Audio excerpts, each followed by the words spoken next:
Hello students, ఈ video లెక్చర్లో మనం ఆపరేషన్స్ రీసెర్చ్ అనే సబ్జెక్ట్లో గేమ్ థియరీ గురించి డిస్కస్ చేయబోతున్నాం. Especially I'm going to concentrate in this video lecture only theory part. Game థియరీకి రిలేటెడ్ థియరీ గురించి చెప్తాను. నెక్స్ట్ వీడియో లెక్చర్లో మనం ప్రాబ్లమ్స్ గురించి డిస్కస్ చేద్దాం. ఓకేనా? గేమ్ థియరీలో ఫస్ట్ గేమ్ డెఫినేషన్ ఏంటో చెప్తాం. గేమ్ అంటే very simple. It is an activity between 2 or more persons. సింపుల్గా ఎలా చెప్పొచ్చు అంటే it is an activity between 2 or more persons. ఇద్దరు లేరా అంతకంటే ఎక్కువ. 2 or more పర్సన్స్ అంతకంటే ఎక్కువ మధ్య ఉన్నటువంటి ఒక యాక్టివిటీ. ఈ యాక్టివిటీలో ఏముంటాయంటే involving some actions according to some set of rules. కొన్ని రూల్స్ అండ్ రెగ్యులేషన్స్ పెట్టుకొని ఒక యాక్టివిటీని మనం కానీ చేసామంటే ఒక ఇద్దరు లేదా అంతకంటే ఎక్కువ మధ్య దాన్నే మనం గేమ్ అంటాం. మనం ఆడేటువంటి గేమ్స్ అన్నిటిని మనం గేమ్ అని చెప్పొచ్చు. దాన్ని నేను డిఫైన్ చేశాను. ఫర్ ఎగ్జాంపుల్ క్రికెట్ ఆడుతున్నాం. క్రికెట్ ఆడేటప్పుడు 11 మెంబర్స్ ప్లేయర్స్ కావాలి. 11 మెంబర్స్ ఉన్నప్పుడు సరిపోతుందా? బ్యాటింగ్ ఒకరు చేయాలి, బౌలింగ్ ఒకరు చేయాలి. బ్యాటింగ్ చేసేటప్పుడు బౌలరు బ్యాట్కి తగలకుండా స్టంప్స్కి తగిలిందంటే బాల్ అవుట్ అని, ఇవంతా రూల్స్. ఒకవేళ బౌలరు లైన్ దాటేస్తే నో బాల్ అని, ఇవన్నీ రూల్స్. కొన్ని రూల్స్ అండ్ రెగ్యులేషన్స్ పెట్టుకొని ఒక యాక్టివిటీ చేస్తున్నారు. బట్ ఇక్కడ ఎంతమంది? 11 మెంబర్స్. అలాంటి అంటే క్రికెట్ అనే కాదు, ఏదైనా అటువంటి వాటిని మనం ఏమంటామంటే గేమ్ అంటాము. సో గేమ్ అంటే it is an activity. Simple one word ఏంటంటే ఇట్ ఈస్ అన్ యాక్టివిటీ. అయితే ఈ గేమ్ ఈజ్ ద యాక్షన్ అని చెప్తున్నాం. గేమ్లో it is determined by some actions using some skills. ఈ యాక్షన్స్ అంతా ఎలా అంటే వాళ్ళ మైండ్ యూజ్ చేసి కొన్ని టెక్నిక్స్తో గేమ్ ఆడతారు. అలా మైండ్ యూజ్ చేసి అప్లై చేసేటువంటి టెక్నిక్స్నే మనం ఏమంటామంటే స్ట్రాటజీ అంటాం. ఇది గేమ్ థియరీ సినారంలో, గేమ్ థియరీ నొటేషన్లో we call that one as strategy. Strategy అంటే సింపుల్గా మనం ఏం చెప్పొచ్చు అంటే it is plan of action. అంటే నువ్వు గేమ్ ఆడుతున్నావు, ఫర్ ఎగ్జాంపుల్ చెస్ ఆడుతున్నావు, ఏదో ఒకటి అపోనెంట్కి అపోనెంట్ని విన్ చేయడానికి లేదు, మీరు విన్ అవ్వడానికి మీరు యూజ్ చేసేటువంటి ప్లాన్ ఆఫ్ యాక్షన్స్ని మనం ఏమంటామంటే స్ట్రాటజీస్ అంటాం. ఏమని చెప్పొచ్చు అంటే in a game the actions are determined by skills. గేమ్లో యాక్షన్స్ దేని ద్వారా వస్తాయి అంటే స్కిల్స్ ద్వారా. ఆ స్కిల్స్నే ఏమంటామంటే స్ట్రాటజీ, గేమ్ ఆఫ్ స్ట్రాటజీ అంటాము. ఈ స్ట్రాటజీ మామూలుగా 2 types స్ట్రాటజీ. ఇక్కడ ప్లేయర్ అంటే ఈచ్ పార్టిసిపెంట్ని we will call it as player. ఇక్కడ నేను ప్లేయర్ అని చెప్తున్నాను కదా. 2 or more పర్సన్స్ ఉంటారు ఒక గేమ్ ఆడేదానికి. ఆ పర్సన్స్ని ప్లేయర్ అంటాం. Player means each participator of a game is set to be player. Each participant or competitor playing game is called player అంటాము. మీకు తెలుసు ప్లేయర్ అంటే. ప్లే అంటే each participator of the game is set to occur when each player chooses one of his strategies, courses of action. Game start అయింది, play అంటే game start అయింది. Game start అయిందని ఎప్పుడు చెప్తామంటే ఎప్పుడైతే ఒక ప్లేయరు అతని యొక్క ప్లాన్ ఆఫ్ యాక్షన్ ఇంప్లిమెంట్ చేయడం స్టార్ట్ చేస్తాడు. అంటే ఇక్కడ నేను 2 డెఫినేషన్స్ చెప్పాను. వన్ ఈజ్ ప్లేయర్ అంటే ఏంటైనా each participant or competitor we can call it as player. ప్రతి పార్టిసిపెంట్ని ప్లేయర్ అంటాం. ప్లే ఎప్పుడు స్టార్ట్ అవుతుంది? When participant chooses one of his courses of plan of action, then play started. Game start అయింది. Game start అయినప్పుడు compulsory strategy, plan of actions ఉంటాయి. There are 2 types of strategies. 2 అని చెప్పలేము, 3 types of strategies. ఏంటంటే pure strategy, mixed strategy and optimal strategy.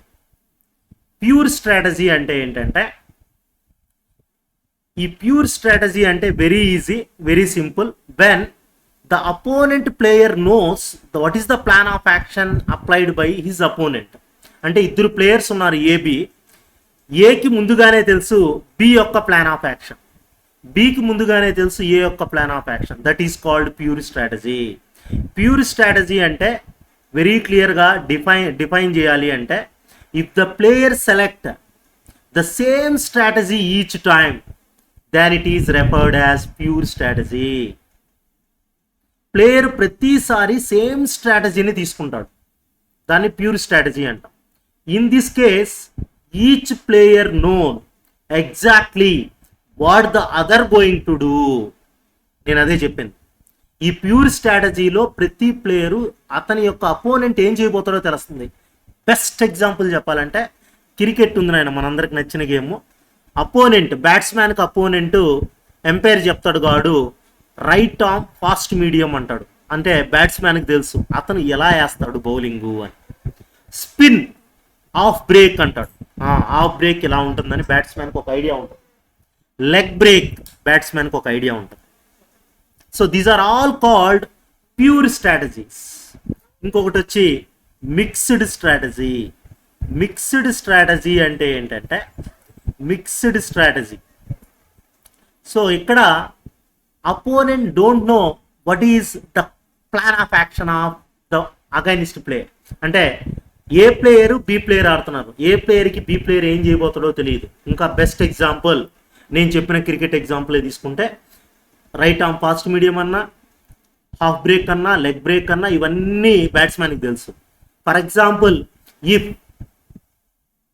The player says googly, నేను googly అయిపోతున్నాను అంటే తెలియదు. ఒకటి హాఫ్ బ్రేక్ వేయచ్చు, లెగ్ బ్రేక్ వేయచ్చు, స్ట్రైట్ వేయచ్చు, ఎలా అయినా వేయచ్చు. అంటే అపోనెంట్కి ప్లేయర్ ఏం చేయబోతున్నాడు, అతని యొక్క కోర్స్ ఆఫ్ యాక్షన్ ఏంటి అనేది తెలియకపోతే we call that one as mixed strategy. Okay, next optimal strategy. Optimal strategy అంటే the strategy which gives the required output. డెఫినెట్గా అవుట్పుట్ వచ్చేది. డెఫినెట్ అవుట్పుట్ అంటే మనకు ఒక bowler right arm medium fast వేయచ్చు, హాఫ్ బ్రేక్ వేయచ్చు, లెగ్ బ్రేక్ వేయచ్చు. Strategy తెలుసు అపోనెంట్కి ఇతను ఎలా వేస్తాడు అని. అతను వేసేటువంటి సేమ్ స్ట్రాటజీ తెలుసు కాబట్టి బాగా ఆడుతూ ఉంటాడు వాటిలో. You know very well how the opponent player will have the plan of action. A plan of action ఉందో తెలుసు. సో అలాంటి ప్లాన్ ఆఫ్ యాక్షన్ తెలిసినప్పుడు కూడా ఒక ఆప్టిమల్ స్ట్రాటజీ ఉంటుంది. మనం ఎలా చెప్పొచ్చు అంటే, అన్ని లూజ్ బాల్స్ వేస్తే 4-6 కొడుతుంటాం, ఒక్క కరెక్ట్ బాల్ పడుతుంది. ఆ కరెక్ట్ బాలే బౌలర్కి ఆప్టిమల్ స్ట్రాటజీ, వికెట్ ఇచ్చే ball. The strategy which gives optimum అంటే బాల్ ఎలా వేసినా బ్యాట్స్మెన్కి ఒక స్ట్రాటజీ ఉంటుంది. అతని ఆప్టిమల్ స్ట్రాటజీ ఏంటంటే ఈ బాల్ ఎట్టి పరిస్థితిలో 4 కొట్టాలి. ఆ 4 కొట్టడానికి ఏం టెక్నిక్ ఉంది, అది ఆప్టిమల్. ఇంకా క్లియర్గా చెప్పాలంటే మనం యాన్షియంట్ డేస్లోకి వెళ్తే బ్రహ్మాస్త్రం అంటారు. ఏ అస్త్రము పనిచేయనప్పుడు బ్రహ్మాస్త్రం వేయాలి, అది ఆప్టిమల్ స్ట్రాటజీ అంటే. సో ఆప్టిమల్ స్ట్రాటజీ అంటే జస్ట్ లైక్ బ్రహ్మాస్త్రం. అంటే ఒక బౌలర్కి ఒక టఫ్ బాల్ ఉంటుంది, ఈ బాల్ వేస్తే ఆ అపోనెంట్ బౌలర్ అవుట్ అవుతాడు. సో అది ఆప్టిమల్. ఓకేనా? So these are the strategies. అలానే మనకి ఇంకొక డెఫినేషన్ ఏంటంటే zero sum game. Zero sum game.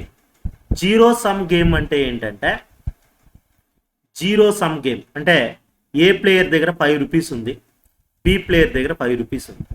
ఒక కాయిన్ గేమ్ ఆడుతున్నారు అనుకుందాం. ఒక కాయిన్ ఏ దగ్గర ఉంది, బి దగ్గర ఉంది.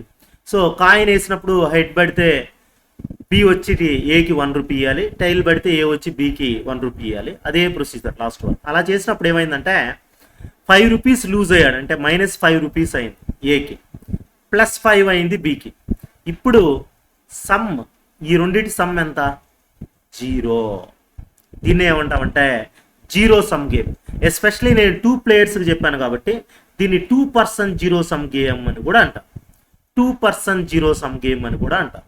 ఇద్దరి అంటే at the end of the game total gain and total loss of the players is 0. The sum of gain and loss is equal to 0 అయితే దాన్ని జీరో సమ్ గేమ్ అంటాం. జీరో సమ్ గేమ్ అంటాం. So next మనకి important thing ఏంటంటే ఇక్కడ pay of matrix. ఇదే మనకు game థియరీలో ఇచ్చేది క్వశ్చన్గా. పే ఆఫ్ మ్యాట్రిక్స్ ఇచ్చి సాల్వ్ ద ఫాలోయింగ్ గేమ్ అంటారు. పే ఆఫ్ మ్యాట్రిక్స్ అంటే నేను ఇంతకుముందు చెప్పిన గేమే చూద్దాం. ఒక కాయిన్ ఉంటే కాయిన్కి టెయిల్ హెడ్ ఉంటుంది, ఇక్కడ టెయిల్ హెడ్ ఉంటుంది, బి ప్లేయర్ ఉంది ఇక్కడ. ఇక్కడ టెయిల్ పడితే టెయిల్ పడినా హెడ్ పడినా సరే, ఇప్పుడు 2 కాయిన్స్ అనుకుందాం. ఈ 2 కాయిన్స్ వేసినప్పుడు 2 కాయిన్స్కి చెప్తున్నాం. టెయిల్ పడినా హెడ్ పడినా ఏకి 1 రూపీ వస్తుంది, టెయిల్ హెడ్ పడితే బూకి 1 రూపీ వస్తుంది. అంటే గెయిన్ ఇక్కడ ఏ గెయిన్ని ఇక్కడ 1 అని రాస్తే ఏకి గెయిన్ బీకి లాస్. టెయిల్ ఏ గెయిన్, హెడ్ టెయిల్ బీకి గెయిన్ ఏకి లాస్ అంటే -1 వస్తుంది. ఇక్కడ టెయిల్ హెడ్ అంటే ఆపోజిట్గా పడినాయి, సో ఏకి లాస్ బీకి గెయిన్. ఇక్కడ హెడ్ వస్తుంది 1 రూపీ. సో ఇక్కడ నేను రాశాను చూసారా, 1 -1 -1 1. ఇది పే ఆఫ్ మ్యాట్రిక్స్ అంటారు. ఇవి strategy. A player strategies TH, B player strategies TH. అర్థమైందా? This is called payoff matrix. So ఇంకొకటి ఏంటంటే ఇక్కడ very most important theory concept assumptions of, ఇది ఇంపార్టెంట్ క్వశ్చన్ కూడా. Assumptions of game theory. Game థియరీలో మనం ఏమి అజ్యూమ్ చేసుకొని ప్రాబ్లం చేస్తాం? మనం ఏం అజ్యూమ్ చేసుకుంటామంటే ఫస్ట్ పాయింట్ మన assumption each player has finite number of courses of actions, finite number of strategies. ఈజీగా ప్రతి ప్లేయర్కి ఫైనెట్ నెంబర్ ఆఫ్ స్ట్రాటజీసే ఉన్నాయి అనుకుంటాం. అప్పుడే మనకు ఒక ఫైనెట్ మ్యాట్రిక్స్ వస్తుంది. ఇలా 2 స్ట్రాటజీస్ ఉండొచ్చు, 3 ఉండొచ్చు, 4 ఉండొచ్చు, అలా కౌంటబుల్ ఉండాలి. ప్లస్ ఇంకోటి వచ్చి the number of strategies need not be same. Number of strategies for each player need not be same. Number of strategies need not be same. ఇద్దరికి సేమ్గా ఉన్న అవసరం లేదు. ఒక ప్లేయర్కి 2 ఉండొచ్చు ప్లాన్ ఆఫ్ యాక్షన్స్, ఇంకొక ప్లేయర్కి 2 కంటే ఎక్కువ ఉండొచ్చు, 3 4 ఉండొచ్చు. అంటే పే ఆఫ్ మ్యాట్రిక్స్ స్క్వేర్ మ్యాట్రిక్సే కాదు, ఏ మ్యాట్రిక్స్ అయినా రావచ్చు. నెక్స్ట్ ఏంటంటే both players know own payoff matrix. ఇద్దరు ప్లేయర్కి వాళ్ళ పే ఆఫ్ మ్యాట్రిక్స్ తెలుసు. బోత్ ప్లేయర్స్ నో, ఇద్దరైతే ఇద్దరే, మనం ఇద్దరు గురించి ఎక్కువ మాట్లాడతాం. Both players know each payoff matrix. నేను సింపుల్గా రాస్తున్నా పాయింట్స్. ఓకే, దీన్నే మీరు ఎలాబరేట్ చేసి రాయొచ్చు. Next the positive sign. ఇంతకుముందు చెప్పాను కదా, positive sign of payoff indicates, positive sign of payoff matrix. నేను ఇంతకుముందు మ్యాట్రిక్స్లో చెప్పినట్టు ఏం ఇండికేట్ చేస్తుంది? Positive sign of payoff matrix indicates gain, indicates gain of row player. Row ప్లేయర్లో ఎవరు ఉంటారో వాళ్ళకి gain of row player and loss of column player, loss of column ప్లేయర్కి లాస్ అన్నట్టు.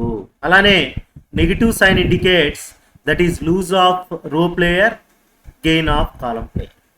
నెక్స్ట్ మనం maximin minimax principle, saddle point అంటే ఏంటి, ఈ 2 చెప్పుకుంటే మనకు థియరీ కంప్లీట్ అయిపోయినట్టు. మ్యాక్సిమిన్ మినీ మ్యాక్స్ ప్రిన్సిపల్ అని, ఈ ప్రిన్సిపల్ అప్లై చేసే మనం శాడిల్ పాయింట్ కనుక్కుంటాం గేమ్కి. ఆ శాడిల్ పాయింట్ ఉంటే వాల్యూ ఆఫ్ ద గేమ్ వచ్చినట్టు. మ్యాక్సిమిన్ మినీ మ్యాక్స్ ప్రిన్సిపల్ ఏంటంటే to select the optimal strategy of 2 players we are going to apply maximin and minimax player. For example there are 2 players, ఇద్దరు players ఉన్నారనుకో. There are 2 players A and B, A and B అని ఇద్దరు players ఉన్నారు. A player wishes to maximize his gain, A player గెయిన్ని maximum చేసుకోవాలని ఉన్నాడు. B player wishes to minimize his loss, B player తన లాస్ని మినిమం చేసుకోవాలనుకున్నాడు. అలాంటప్పుడు ఏ ప్లేయర్ ఏం చేస్తాడంటే we obtain for player A కోసం ఏం చేస్తామంటే the value called maximin value player ఏకి మ్యాక్సిమిన్ వాల్యూ కనుక్కుంటాం. Corresponding strategy is called maximin strategy. అలానే ప్లేయర్ బికి మనం మినీ మ్యాక్స్ కనుక్కుంటాం. Corresponding strategy is called minimax strategy. Maximin minimax. So minimax అంటే ఏంటంటే which is minimum of maximum loss అంటే already player బికి maximum loss ఉంది, he want to minimize his maximum loss, so minimax principle. So already player ఏకి minimum gain ఉంది, gain తక్కువ ఉంది, so he want to maximize his minimum gain, so he will apply maximin principle. దీన్ని ఏమంటామంటే maximin minimax principle అంట. So ఈ maximin minimax values equal అయితే payoff మ్యాట్రిక్స్లో, then we say that game has saddle point. Saddle point అంటే ఏంటంటే నేను చెప్తాను, ప్రాబ్లమ్స్ చెప్తాను ఈ వీడియోలో ఇచ్చిన తర్వాత. Saddle point means this is a position in payoff matrix. It is a position in payoff matrix where maximin equal to minimax. Maximin minimax equal అవుతాయో, అర్థమైందా? ఆ రెండు ఈక్వల్ అయ్యేటువంటి పాయింట్ని, పొజిషన్ని శాడిల్ పాయింట్ అంటాం. అన్ని గేమ్స్కి శాడిల్ పాయింట్ ఎగ్జిస్ట్ కాదు.